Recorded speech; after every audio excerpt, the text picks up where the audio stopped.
city government function day in and day out. If you are a city employee, could you please stand or wave a hand and be recognized?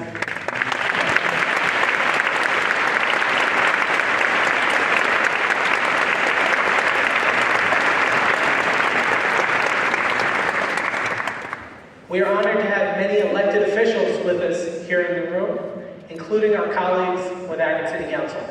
Could our council members please stand or wave a hand and be recognized here tonight?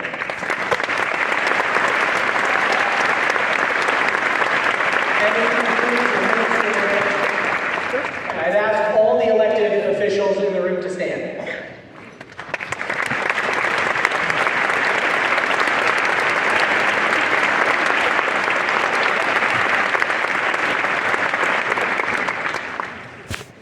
I'd particularly like to thank Mayor Andy Ginther from Columbus, who drove up tonight to be with us, as well as Kerry McCarthy with the Ohio Mayor's Alliance.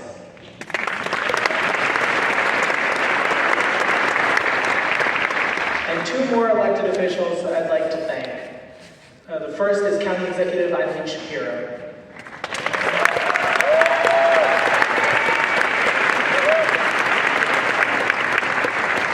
The relationship between the mayor and the county executive is absolutely critical to moving our community forward.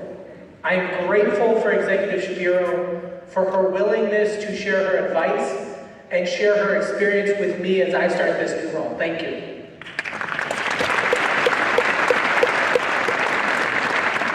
I want to thank one elected official who is not with us tonight, although her staff are, Congresswoman Amelia Strong-Sykes.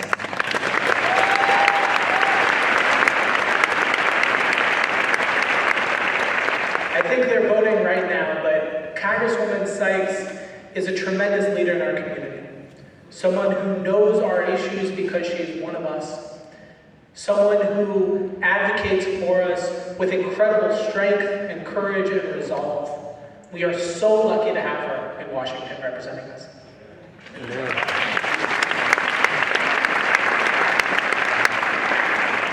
So as you entered the Civic tonight, you might have seen we had a little photo station set up. We asked you to take pictures and write down why you're excited about Akron. I just wanted to share a few of those thoughts with you this evening. So someone said they were excited for Akron to become the polymer city. Another person said they were excited for a new focus on sustainability. Some folks said that they were excited because the eclipse is finally behind us. I think that's the city staff who had to help prepare these last few months and did an amazing job.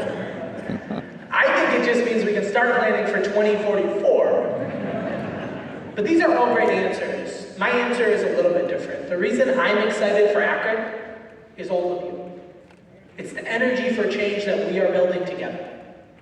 Tonight, I want to focus on that change. Because when I think about the state of our city, I think about a state of change. I think about a city on the verge of big things, about positive momentum and forward movement. To put it plainly, I think the state of our city is changing for the better.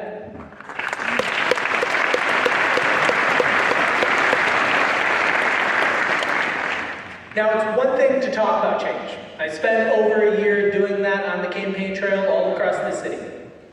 But it's another thing to see it come to life in the actions of our administration and our city government. Each day as I enter City Hall, I'm more and more hopeful about this city. Now, change is not easy. It's messy, it's stressful, it can be scary.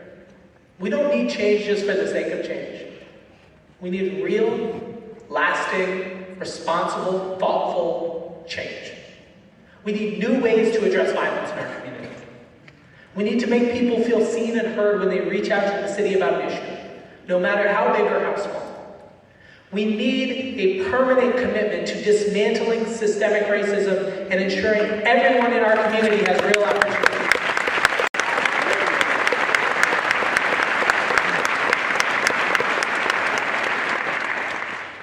We need to make our city government achieve its purpose, to make people's lives a little bit easier. At the swearing-in ceremony at E.J. Thomas Hall, Carla Davis so beautifully sang "A Change Is Gonna Come." I kind of want her to sing at all of these events. But Akron, tonight, I'm proud to say that change is here. Change is happening right now. And it's a journey we are all on together. Now today is just one early milestone in that journey. During the campaign, I shared with you a positive, hopeful vision for Akron, what we call Together for Akron. Safer together, with safety as our top priority. Learning together, supporting quality education. Living together, prioritizing health, housing, and the environment. And working together, focused on economic development and job opportunities in our neighborhoods and downtown. I said all of these things are possible by making City Hall more strategic, being more engaged with our residents and partner organizations in the community, and being more open and transparent, willing to listen and accept criticism. We took that vision, we crafted an ambitious agenda from it, and we worked tirelessly during the transition so that on day one we could hit the ground running with a clear set of priorities to get started on. And we've been working on that vision every day since. So what have we done? Well, we listed out 73 action items on our 100-day tracker, and then we put it online for all of you to see. Stephanie Marsh and I sat there today at our table and went through it. We have completed 55 of those items as of today, with another 18 in progress.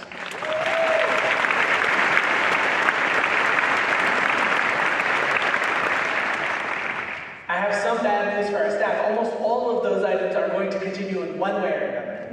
And we are going to continue to hold ourselves accountable and report back to you on our goals and our progress. In our first 100 days, I said we would prioritize communication and public engagement. We've shared a weekly email newsletter, streamed regular press conferences, engaged with our residents through social media, initiated regular discussions with business leaders, faith leaders, and folks across our community. We held a town hall in the police chief search at Garfield. We held a town hall in the budget at Firestone. We're going to have 2 town halls coming up at Bookdole. We're going to show off all these great CLC buildings. And tonight, I'm pleased to say that not only do we have our wonderful ASL interpreters here, but we're also having this speech simultaneously translated live into Nepali and Spanish.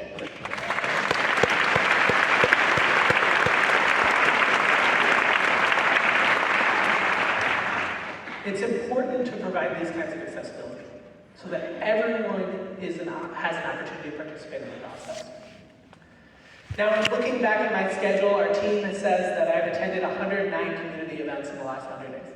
I think it's higher than that. But these events included basketball games, several board meetings, a celebration at Joy Park for the centenarians who turned 100, and many more. My commitment to you is that you will continue to see me out in the community.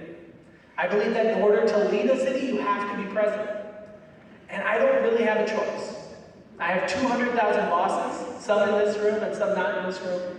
And folks want to know what we're up to. So my choice is that we can communicate proactively, or I'm going to have to continue to do more and more explaining in that checkout line at Mustard Seed, or at our many coffee shops, at the gas station, and everywhere else. People stop me at the 7-Eleven now by my house. It's not great. I'm just trying to get some checks done. But seriously, this is your city government. Our commitment to transparency, communication, and engagement will continue every single day of our administration. Now, city government's a team sport. We've been focused on building that team within City Hall. The transition gave us a chance to take a hard look at the organizational chart and to make some changes. We've eliminated some roles, we've moved some roles around, we've created some new roles. And I know this has created some concern, but I truly believe we're developing a city government that's more open, more responsive, more collaborative, and more strategic. Now, in working through our budget with City Council, we agreed to hold off on funding a public engagement strategist, a data transparency role, and an environmental policy role. But I'm committed to these functions as a core function of city government. And I look forward to proving how these roles can save us time, save us money, get you information quicker, and ultimately make all of our lives easier.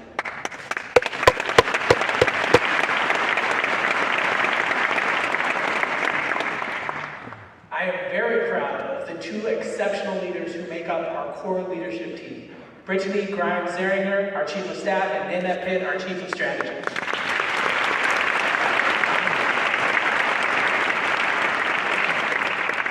In creating these two roles, we are working to make sure that our city can handle complex day-to-day operations while also having dedicated staff capacity to work on longer-term community-wide initiatives that we seem to never just get to. I'm also energized by our cabinet and appointed staff. I'm tremendously grateful to the folks from the Oregon administration who agreed to stay on. I'm also thankful to the new faces who've taken a chance on me. And I'm proud each day watching these folks become a team. As I mentioned, it's a 2,000-person team in city government. And over the past 100 days, I've met with staff in every city department. I've listened to their perspectives. What can we do to help make their job easier? Just yesterday, we held a citywide webinar with our HR Director, Montreal Jackson. We answered questions directly from employees on everything from remote work to hiring processes to my first pitch at the Rubber Ducks game, which was over the plate but in the dirt. And I look forward to continuing to meet with every office across city government in the coming days and weeks and months ahead. It's been one of the best things about my time as mayor so far. Because while I've been elected into a new role, I've worked in City Hall since 2016. I know that each role in city government is just as critical to Akron's success as my role. Now, it's easy to say that. And it's really easy to say that. But you're going to see me live it out. Supporting our city employees, providing them with the training, support, and resources they need to succeed. This will always be a work in progress, but I think we made a great start. For the first time in the city's history, we held an event for our employees to help celebrate Black History Month. We had food, music, spoken word, speakers. We held it at the Ocasek building, which some of you may have seen is our new municipal courthouse. I was a little concerned. You know, it's a courthouse. We had the music bumping, we had line dancing. I was worried, and then I saw Judge Annalisa Williams line dancing. I felt we were a little bit better. If the presiding judge is okay with it, I think we're okay. But seriously, I heard from so many employees after that this small gesture of support and community meant a lot. So we did it again for Women's History Month, and we'll continue bringing our team together to build community, to build friendship, to build support. And I am excited to be real partners with our Akron Municipal Court, our judges, probation, everyone who makes our third branch of city government function. We've also launched a volunteer time off program to help our employees as they give back and get more involved within our community. Our HR department recently launched a new set of trainings for all employees focused on career development skills that will help our employees on their career journeys. Investing in our employees as people first is crucial to supporting the future of our city workforce. And on that note, I'm happy to announce that this fall, the City of Akron will, for the first time, be launching employee resource groups for all our city employees. We will start with groups for empowering female employees, BIPOC employees, and LGBTQ+ employees, and all of our offices.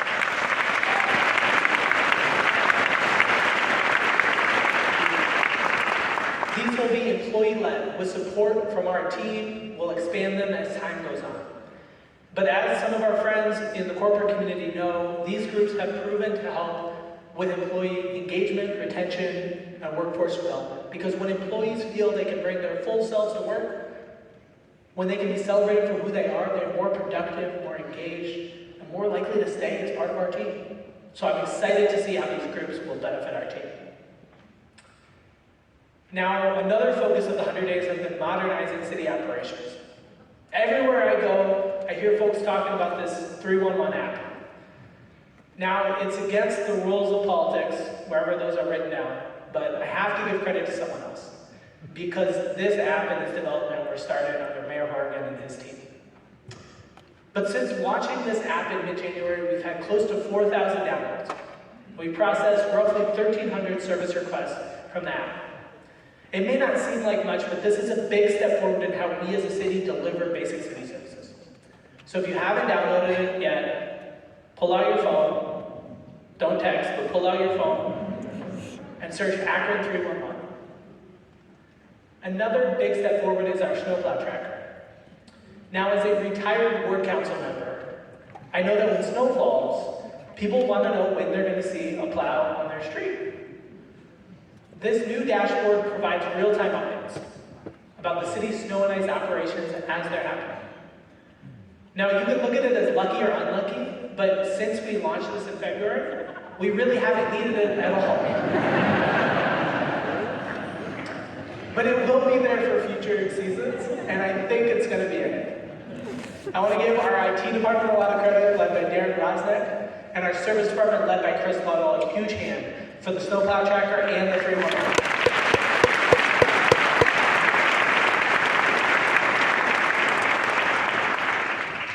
So every year the city passes a capital budget and an operating budget. As the saying goes, budgets are moral documents. They help show the vision that we're putting in place. This year we passed the capital budget for city infrastructure and major projects. We invested in updated community centers at Patterson and Reservoir Park, and a new pool at Reservoir Park Council, concrete streets, a huge investment in city sidewalks, permanent speed tables, and more. We also decided to refocus our resurfacing efforts on our roads so that next year we won't have any carryover. Residents can expect that the 2024 roads will get done in 2024, the same for 2025 roads and future years beyond that. We did this all while budgeting the lowest amount of new general obligation debt in 6 years, prioritizing fiscal responsibility.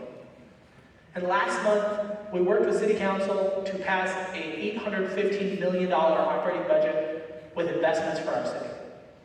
Focus was on safety. You can clap, please. I think we're going to give you more to clap about, but the focus was on safety. We have the highest amount of APD officers in 20 years and the highest number of firefighter medics in 30 years.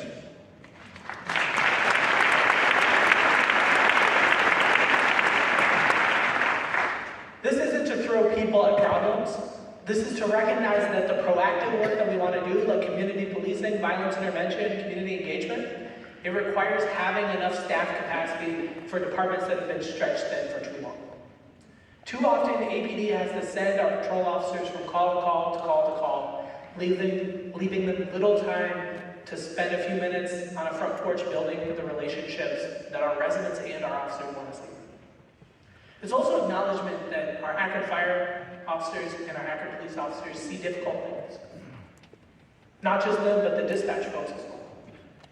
And we need to take care of them and make sure they don't get burned out.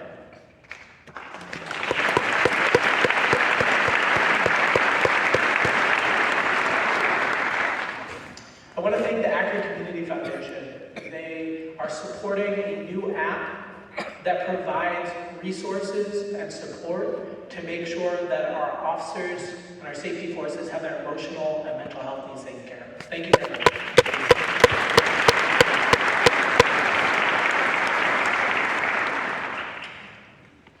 I want to take a moment and acknowledge City Council's role in the budget. I'll be very honest, the process over the last, it wasn't my favorite part of the 100 days.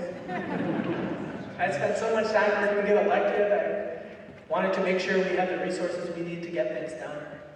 I want to make sure our core team has the capacity to make sure we don't get burned out, that we know how best to support each city department. But you all were elected too. And so while we may not agree on everything, I will always seek to work with you on City Council. I truly believe we can accomplish wonderful things for our city together. Thank you.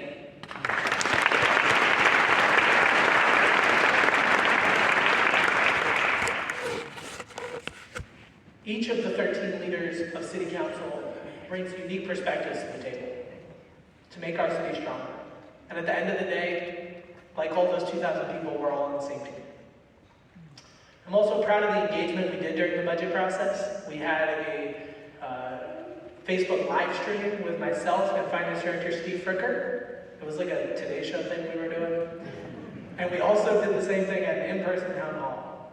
And next year, we're going to do more. It's my commitment to all of you that next year's budget will incorporate participatory budgeting for a portion of our expenditures.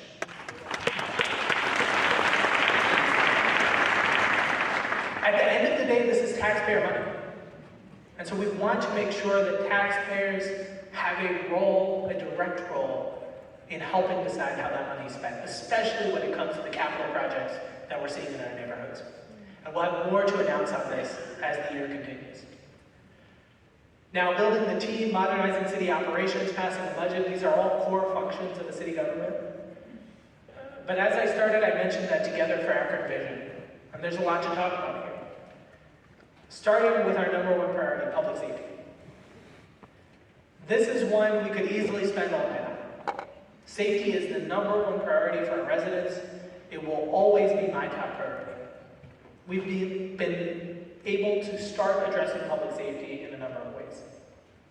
First, working in partnership with Summit County ADM Board, we've launched a co-responder pilot program called SCOUT, the Summit County Outreach Team, with a mental health responder from Portage Path Behavioral Health, responding alongside Akron Police and Akron Fire to certain 911 calls where it's safe and effective to do so.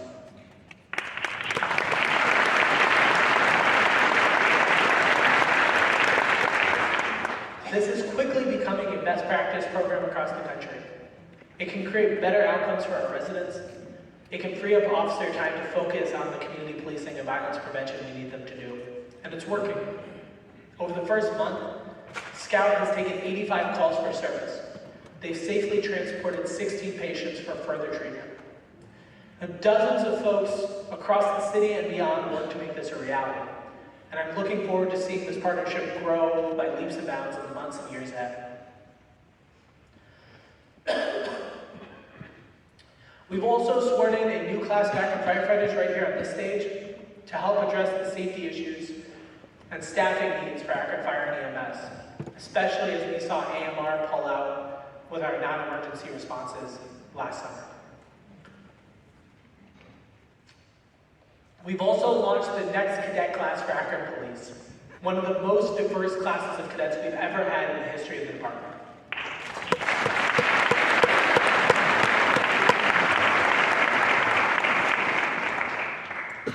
We're really glad to have many folks from Akron Fire and Akron Police here with us tonight. If you're a member of our safety forces, could you please stand and be recognized?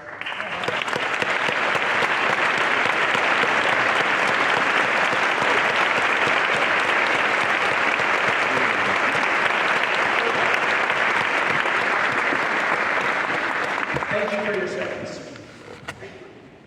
On the campaign trail, I talked about how for years the Harold K. Stubbs Justice Center building, where we house our Akron Police Department, has deteriorated. And we needed a permanent decision on the future of the police station building. I gave myself a deadline, 6 months in office. Now, the city has previously explored the option of rehabbing the existing building, and over the last few months, we've solicited proposals for renovating another building or new construction. I'm proud to say that as of last week, when the deadline closed, we've received proposals for 8 different sites, along with a number of city proposed sites. I picked a bad week to get a cold. But as a next step, we are going to work to partner with an architectural firm to determine the best option and what we can afford, frankly. But we cannot prioritize public safety if we continue to let the current building deteriorate. So by the end of June, we will have a final decision on the future of the police station that we will take to City Council.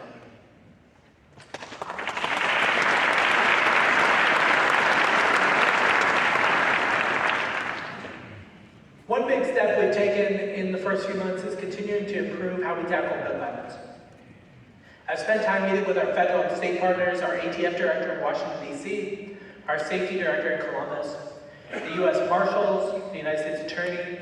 Several of us traveled down to Cincinnati to see how their Crime Gun Intelligence Center works. Now, our gun violence reduction team is continuing to expand their work, tracing bullets that we find on a scene to unsolved shootings, connecting the dots to hold people accountable who are involved in gun violence. But I want to be clear. We cannot solve the gun violence we are seeing simply through policing. So tonight, I'm announcing a new program focused on community violence intervention. This summer, we will launch a street team pilot program.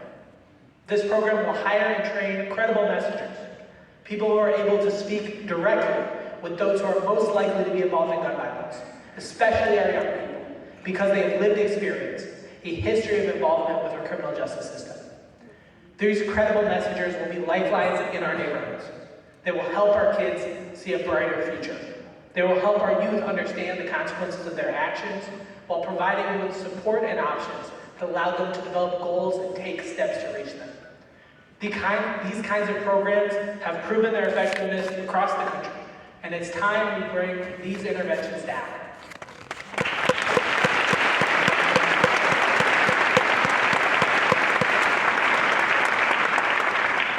We will also pursue our other efforts, continuing our funding of violence prevention efforts with many of our community nonprofit groups, mentorship opportunities, pursuing hospital-linked intervention programs with our healthcare partners, our faith-based initiatives, and much more. As folks know, we are also conducting a police chief search process with your input. We shared a survey and we've got 1,541 community responses and 182 internal responses from our department. And here's what we've learned from those surveys. Residents want the police department to focus on crime reduction and prevention, and they like officers to have the opportunity to have more of those positive daily interactions I was talking about. Residents want the city to increase diversity in the department, particularly racial diversity, hiring officers that reflect and represent the diverse communities in Akron. Residents also want the department to treat all members of the community equally. Survey respondents called on the city to select a new police chief who is committed to positive changes and will hold the department accountable, selecting someone who has a track record of community engagement and who knows our city. From within the internal department responses, they also reflected a yearning for more positive, affirming, supportive interactions and relationship with the community, and a desire for leadership that will help encourage and support officers, leading by example and building trust with the community. Officers are proud of the training they receive, but they would like to see better equipment. We'll take that. As you know, this process has been difficult. We started the process last fall. We sought to cast a broad net, external and internal candidates, supervisors of every rank, based on the city's past practice. In January, our law department came to me and they shared their opinion and the opinion of outside counsel, that under our city charter, I did not have the authority to cast that wide net, that I couldn't include external candidates or candidates of lower rank with the department. Now, I have a lot of respect for the internal candidates, but this came as unwelcome and very frustrating news. But the more we dug into it, we couldn't find fault with the legal reasoning. This has been the hardest thing that I've dealt with in this job. Folks I respect and look up to have asked me to pause the process while we wait to pass a charter amendment in November. And many of those concerns are rooted in another reality. The lack of diversity in the upper ranks of our Akron Police Department, our Akron Fire Department, and many city departments across our city. Let me be clear, I am committed to making real, meaningful progress.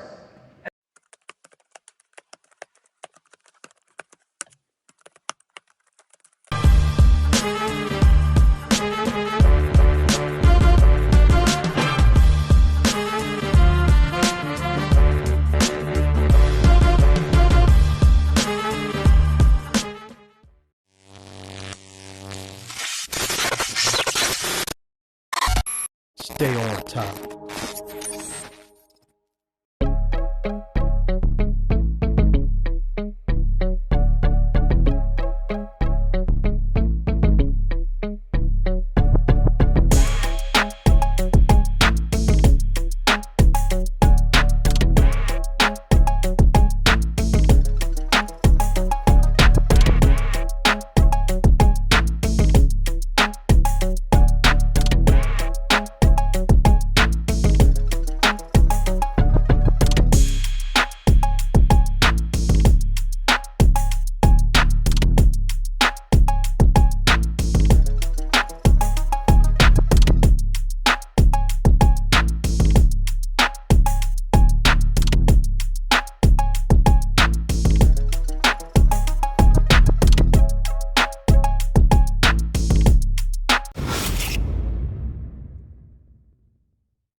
in ensuring every kind of diversity, especially racial diversity, in leadership across the city. But I also want to recognize that the hard work of changing systems cannot be done in just 100 days. I spent a lot of time reflecting on this, and I continue to. But I also owe you my best judgment. And I really believe that in order to undertake that systemic change, we need a permanent police chief who can lead the department, who can implement a vision, who can make decisions in a way that an acting chief simply cannot. A permanent police chief helps us prioritize public safety for our city by establishing that vision, by pushing forward policy changes, by leading our department towards real community policing. A permanent chief is in a much better position to assist us with this year's union negotiations, which will be critical to securing needed changes, especially in the hiring and promotional process for years to come. Having an acting chief for a period of time is understandable. In my opinion, having an acting chief for over a year will delay and make everything else we want to accomplish more difficult. Real system-wide change takes much longer than 100 days, but I remain as committed as ever to the promises I've made about leading that change here in Akron. This month, we'll hold 2 community town halls at Bothell CLC on Saturday, April 20th, and on April 23rd. So everyone can have an opportunity to meet both of the candidates for chief and ask them the questions that matter most to them. So again, we are doing this together. And I'm committed to bringing a charter amendment to be placed before the voters in November that will broaden our candidate pool for police and fire leadership for chief and deputy chief in future searches. In the coming weeks, we'll announce the members of the committee to lead the drafting of that amendment. And I've invited the Black elected officials of Suffolk County to participate as a part of that committee, given the clear concerns that they have shared as an organization. Now, our community has taken significant steps in recent years to strengthen accountability and transparency within the Akron Police Department, recognizing that bridging trust gaps is critical, particularly in how our police interact with our Black community. That's why I push for issue 10, so that the Oversight Board and the Auditor's Office can be a bridge. Over the past year, the board has worked to get up and running. And just in the last few weeks, our auditor has joined us. Today, we're glad to welcome Anthony Fennell as the city's independent police auditor.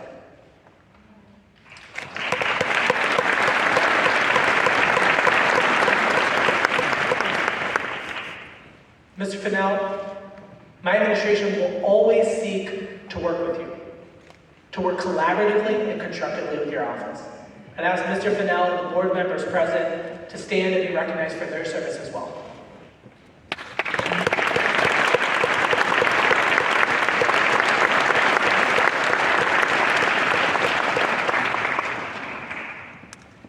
On a somber note, 10 days ago, we had an officer-involved shooting here in Akron on Britain Road. We are thankful that the teenager who was shot was not more seriously injured, and that the officer is okay. My administration released the body camera footage, including the entire interaction between the teenager and the officer, to show our community the entire context of the situation. We also released the officer's personnel file, and we anticipate being able to share more information in the coming weeks. For incidents like this, you may not hear me say much at first. I have an obligation to let the process play out, to let the State Bureau of Criminal Investigation, the internal investigators, and Mr. Fennell and his team to do their jobs. But again, I will share all that I can, as I'm able to, in a timely and transparent way. But I want everyone to know, avoiding tragedies is of the utmost importance to me. Shortly before I started this job, retired Chief Steve Milet let me know that APD has been reviewing the department's vehicle pursuit policy. Over the last few months, there's been a lot of continued internal discussion. Tonight, I'm announcing an updated chief's order related to the vehicle pursuit policy, which will go into effect tomorrow morning at 7 a.m. and will be finalized by the end of this month.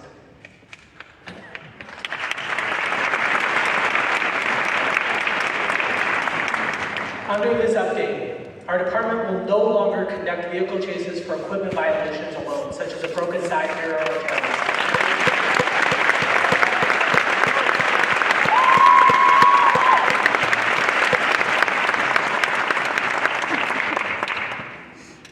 Officers will retain the discretion to chase for traffic violations, but this is a common sense change that will eliminate some unnecessary chases. In the coming months, we will be reviewing and revising other policies, including around chemical spray and crowd control. We'll do that in partnership with the Auditor's Office, we'll do that in partnership with the Akron Police Department, and we'll do this with opportunities for the public to comment as well. My takeaway from issue 10 is that we have to keep working on this. Facing these issues together, allowing for nuance, grasping and keeping hold of the humanity of the people involved. Finding solutions that allow our officers to do the work we need them to do, while absolutely ensuring that all of our residents are treated with dignity and respect. As I was on the campaign trail last year, I was asking residents what concerns them most, and just behind public safety was education. Making sure our students have opportunities that help them thrive. Knowing how important this is, I made it a priority for our administration to get more involved with Akron's youth and with our biggest educational partner, Akron Public Schools. That priority has taken shape in a number of different ways. First, we've hired Rochelle Wardell as the city's education and health strategist. And we're lucky to have Nico working on continuing his work as our youth opportunity strategist.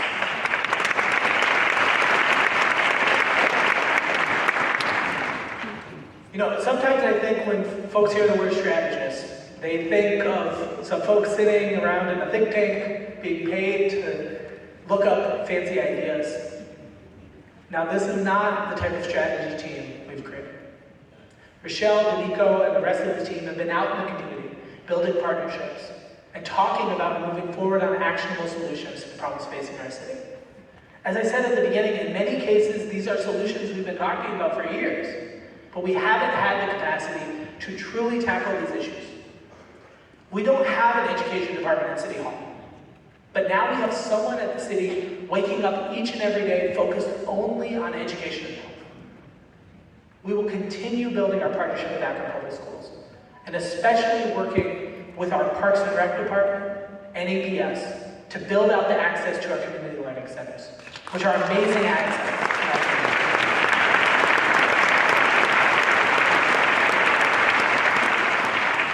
We're also strengthening relationships with our other educational institutions. The University of Akron has got to be the engine of Akron's economic growth. And we will continue working with them and with Stark State and Kent State and all of our educational partners.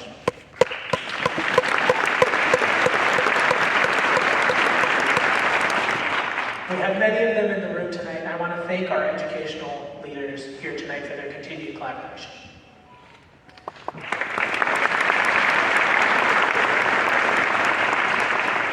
Now, one of the most important initiatives that I hope to tackle over these next few years is universal pre-K. As a community, we were...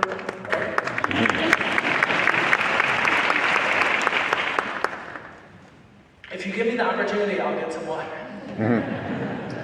As a community, we were beginning to tackle this before COVID. And now we are recommitting ourselves to this work.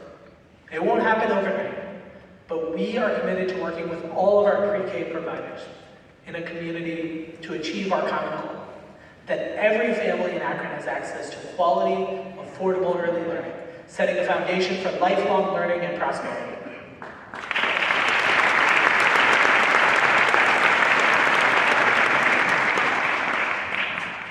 And I particularly want to thank our APS Superintendent, Dr. Michael Robinson, who's leading the way with a shift from half-day to full K pre-kindergarten.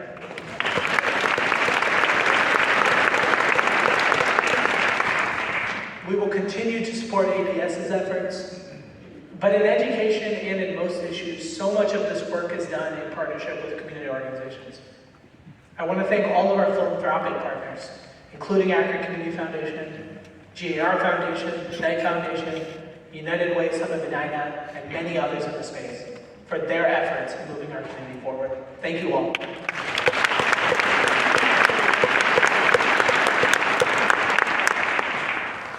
And I want to dive into one of those partnerships in particular tonight. Now, the city doesn't control what happens in classrooms or what happens in homes, but we have an opportunity to play an even bigger role in our youth extracurricular opportunities, what they call the out-of-school time. And that's where Youth Success Summit comes in. Now, this program will officially launch in June. Actually, it says July. But it's already making a huge impact in Akron. Youth Success Summit is going to be a new backbone organization of out-of-school time providers, empowering these providers to deliver high-quality programs that meet the needs of our youth. YSS's mentoring collaborative is already operational, and their team is hard at work under the guidance of Executive Director Rachel Tecca and founding consultant Helen McCoy-Swartz.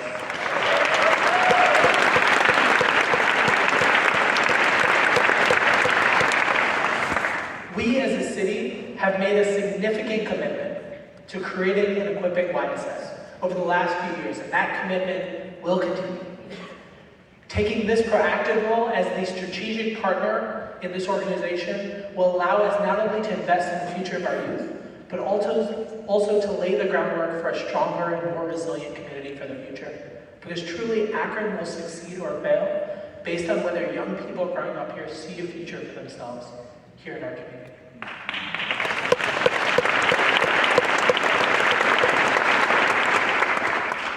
Youth Success Summit will serve as a hub for connecting families to after-school and summer activities, as well as work-based learning opportunities.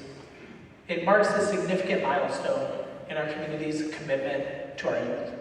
But perhaps most importantly, it represents a call for collaboration and partnership, bringing together these providers, community leaders, educators, families. We're not only amplifying our impact, but we're forging a stronger and more interconnected network when it comes to our youth. Now, our efforts at collaboration don't stop with our youth. When it comes to working together in economic development, Akron's future is bright. My mom taught chemical engineering at the University of Akron. Many of you have heard me say that. But what I haven't said as much is that her office was the small, not that good-looking building next to the glittering polymer science building. So for exactly 33 years, I have been waiting for polymers to happen. And folks, thanks to the efforts of dozens of companies here in Northeast Ohio, and the Greater Akron Chamber and the leadership of Steve Millard, we are this close.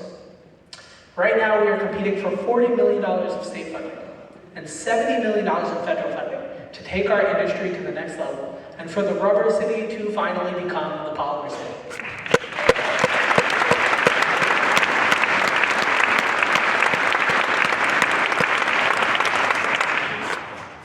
I made that pitch at the U.S. Department of Commerce in DC. I forgot my wallet, but I had enough time to go back and get it. And we will continue to lobby around this exciting opportunity. Fiber internet is also a part of the economy of the future. We announced earlier this year that the City of Akron will partner with Sci-Fi Networks to create citywide fiber access, a $200 million private investment where the city's main contribution will be simply processing utility permits faster. And we will also continue exploring a partnership with Summit County around Summit Connects, a county-wide fiber ring. We're also going to tackle the future of the Interbelt. It's a historic scar in our city, but it's an opportunity for a new beginning, especially as we enter next year in the bicentennial. We know the history of the Akron Interbelt thanks to a lot of good work, especially the work of my friend Mark Greer.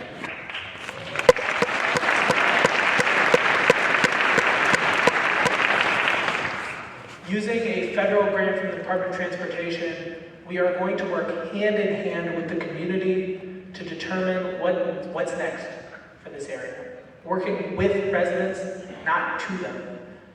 We will release tomorrow a request for qualifications to identify a planning firm to help us game out what the future of this space is, to determine the plan for the decommissioned part of the Interbelt.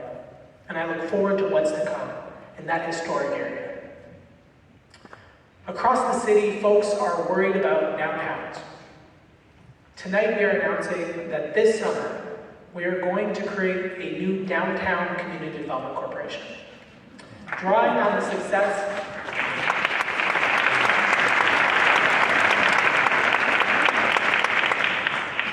We're going to draw on the success of our neighborhood CDCs, because in reality, downtown is a neighborhood too. We need someone who wakes up every day thinking about downtown real estate, attracting businesses, jobs, and residents to right here on Main Street. But that work can't only be funded by the public sector. We've done a lot of heavy lifting, but we're going to get this up and running, and I'm going to be asking our corporate community to help lead this CDC and help build the future of downtown Akron. From my time as a ward councilman, I also know the importance of our neighborhoods. Each neighborhood has different needs, and in each neighborhood we're working with our partner organizations like those CDCs, as well as the Summit County Land Bank and others to support our small businesses, remove blighted buildings, and grow our community. From Kenmore to North Hill to Firestone Park to Summit Lake, our neighborhoods each need different kinds of support. And our planning department under Kyle Julian and our economic development department under Susie Graham Moore are working together through integrated development to help bring that to life.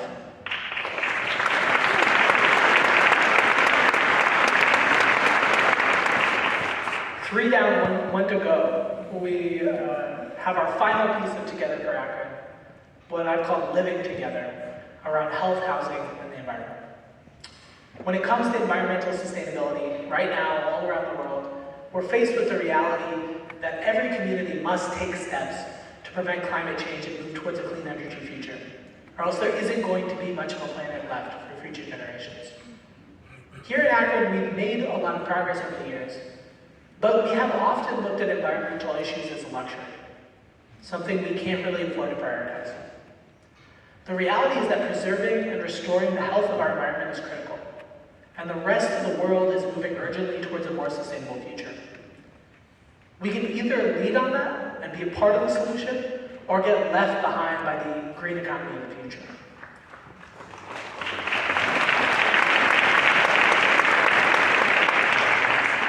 We've got amazing natural resources. We all know about our park systems, our waterways, our tree canopy, but they're not going to last forever if we don't have policies that value them in development conversations.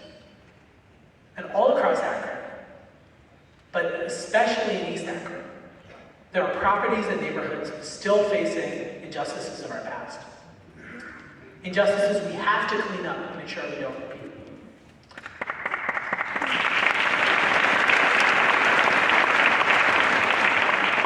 On Betty Street in Middlebury, residents have spent more than 25 years organizing against a waste transfer station that sits about 50 feet from their homes. Our commitment to sustainability isn't only about mitigating climate change or making environmental progress. It's about doing the right thing by all of our residents and working towards more equitable outcomes. In our first 100 days, we've made a lot of progress. Casey Shevlin has joined our cabinet as the City of Akron's first ever Director of Sustainability and Resiliency.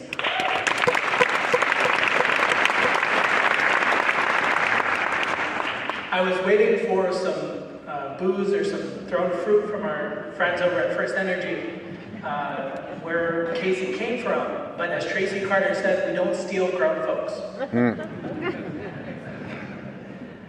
We were glad to participate in January in the Environmental Justice Coalition Community Forum, and Casey has continued with many of the conversations with individuals and organizations that attended that event. She is going to be working hard on continued engagement on a range of sustainability topics and building out what that office looks like, coordinating a lot of different efforts across our city government. Akron has also joined a statewide coalition, Power Clean Future Ohio. We are the 50th participating community and the last of our major cities to join.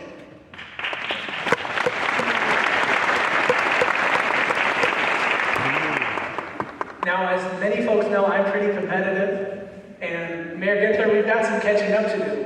But we are going to, because Power Clean Future Ohio is going to provide us with free tools to create and implement carbon reduction plans that are measurable and economical.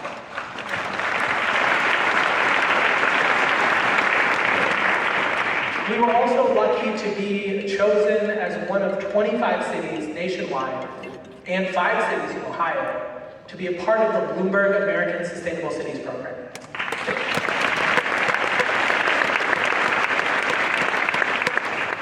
Now, as part of this program, Bloomberg Philanthropies will fund an innovation team over 3 years, and those staff will be chosen from the local talent pool. And they will help us in our new environmental office tackle projects at the intersection of environmental sustainability and racial inequality. These are great steps, but there's significant work ahead, and I'm looking forward to updating you on the milestones to come. And while we focus on the environment, we also have to put an emphasis on housing. So we're improving how we enforce our housing code to make sure everyone is living in humane conditions in our city.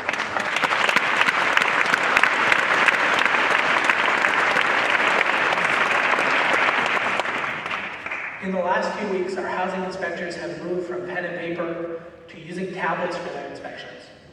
I talked about getting folks the resources and the support to be able to do their jobs. This will allow our awesome staff in housing, to conduct more inspections every year in a more efficient way and stay ahead of issues instead of being purely reactive.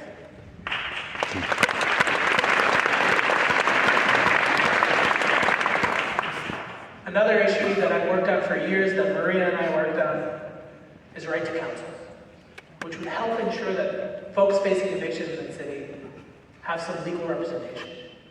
It's the right thing to do, but it also makes a lot of fiscal sense. It saves millions of dollars for taxpayers.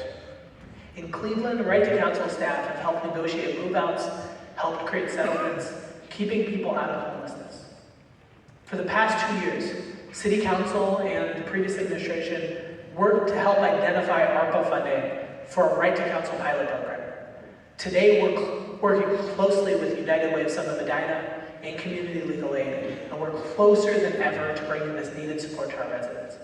I want to recognize and thank United Way CEO Jim Mullen and Legal Aid Executive Director Steve McGarity for their partnership on this important work.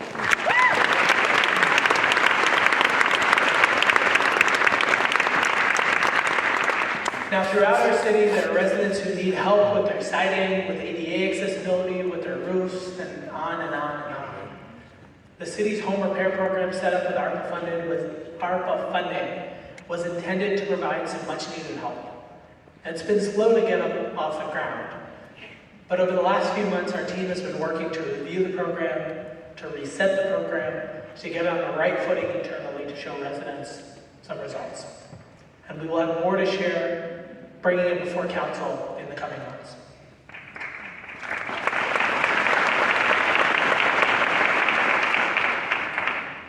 And in the first week of my administration, I stopped by the overnight emergency homeless shelter that the Peter Morin Center runs on Vore Street. It's run, they want me to say it here on the teleprompter, also by Suffolk County Continuum of Care and Community Support Services. I got that wrong as I was drafting this speech. They had about 70 people sitting there on mattresses spending the night. It was way more than they had anticipated. I sat with folks and I listened to their stories, how they ended up in this difficult position.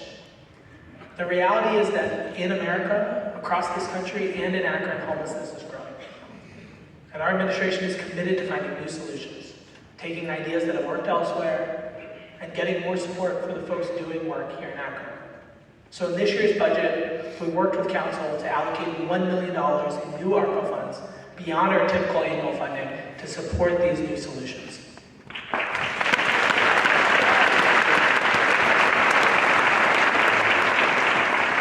Now on this issue, like on most issues, I am not the expert.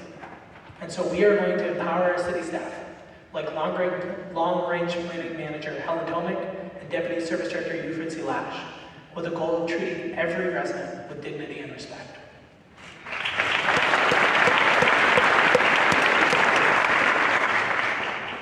So as you can see, we've done a lot in these past few months, but it is certainly not all about me. As I keep saying, it's a team effort. We've laid out a vision for the future of our city, and I'm incredibly proud of leading this team. Tonight I want to take a moment and highlight a couple of incredible highlights for folks who have done amazing things in the first 100 days. In the first 2 months of the year, 2 Akron police employees went above and beyond in the course of their everyday work. Detective Larry Rodeback performed CPR on an unconscious child until she was able to breathe again, saving her life.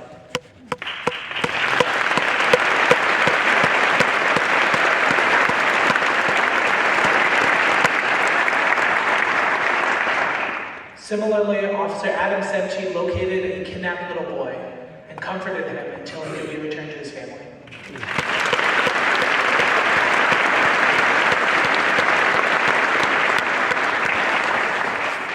Both Detective Rodeback and Officer Semchi are here with us tonight. Could you please stand and be recognized for your efforts?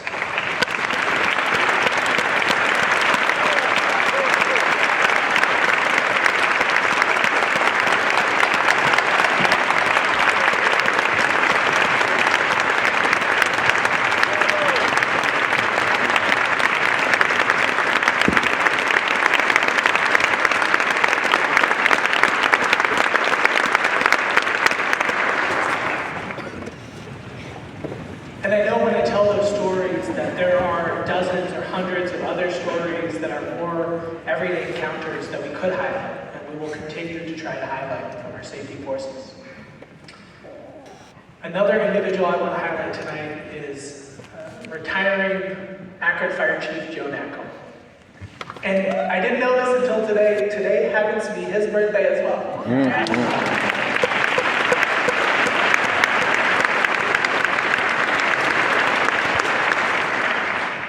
Now, Chief Nacco is one of the most dedicated public servants most of us have had the pleasure of meeting.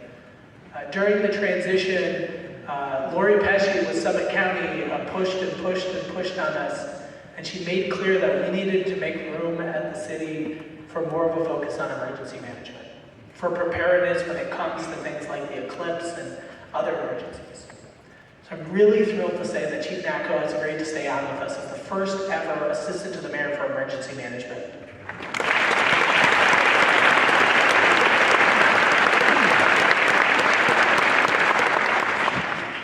Knowing that, it says Joe, I'm not going to call him Joe, knowing that Chief Nacco is still working, diligently protecting our citizens, is a blessing to my administration and to our residents. Chief, can you please stand so that we can show you our appreciation?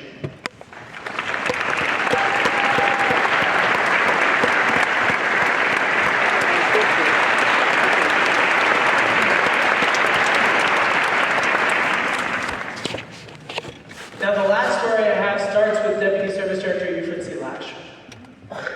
He and his staff came to me early on in January, and they said that the Word Church building, formerly the Akron Baptist Temple, was a huge safety concern. That there were potentially people living inside, that it was at the very top of their list of buildings that need to be addressed. And from January to March, city staff across almost every department met every Thursday afternoon, from fire, and police, and service, and finance, and law, City Councilwoman Tina Boyes. We all sat here and we planned how to secure and demolish this historic structure, which is actually 7 enormous buildings. Our homelessness support organizations, including the COC, CSS, and Homeless Charity, were there providing support along the way. One of our newest staff members, Policy and Grants Manager Emma Lieberth-Osborne, and a longtime city employee, Sean Goldman, worked with the Ohio Department of Development and the Summit County Land Bank to identify $700,000 in funds to help cover this demolition. And on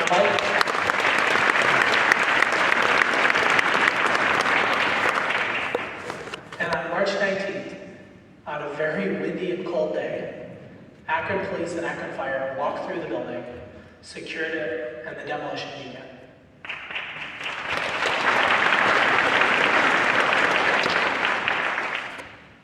Now, I want to be clear, especially to the other council members, that this is the first but not the last. We know that there are buildings like this in every ward. And the demolition of the Word Church building is the story of what city government can be at its best. People coming together to address long-standing neighborhood concerns, creating a new future on abandoned land, getting things done, making people's lives easier. I had a ton of pride watching it happen, and I know we're just getting started.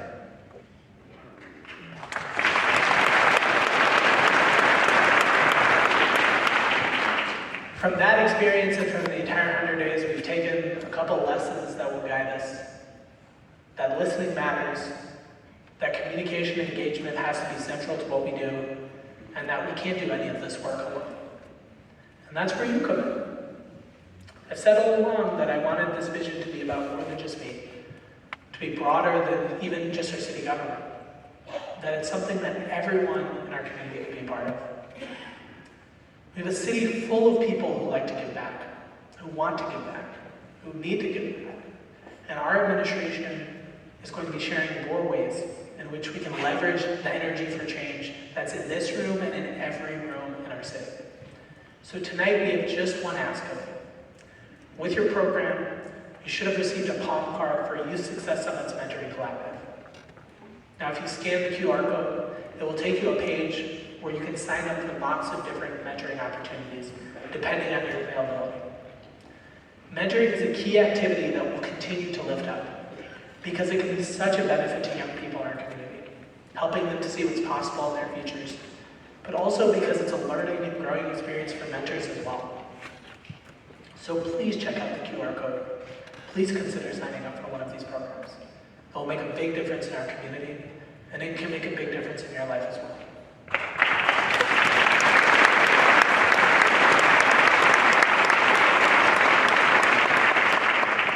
So the transition is behind us.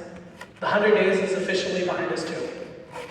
And as I look forward, my promise to this community is that I will always take this responsibility incredibly seriously. I will stay true to the vision I have shared with you many times. I will let you know how things are going. I will celebrate our successes, and I will acknowledge our setbacks and struggles. I said at the outset tonight that the reason I'm most excited for Akron is all of you and the energy for change that we're building. Akron is a place where we can all be part of making the change we want to see. Akron is a place where change is possible, and Akron is a place where change is happening. Thank you very much.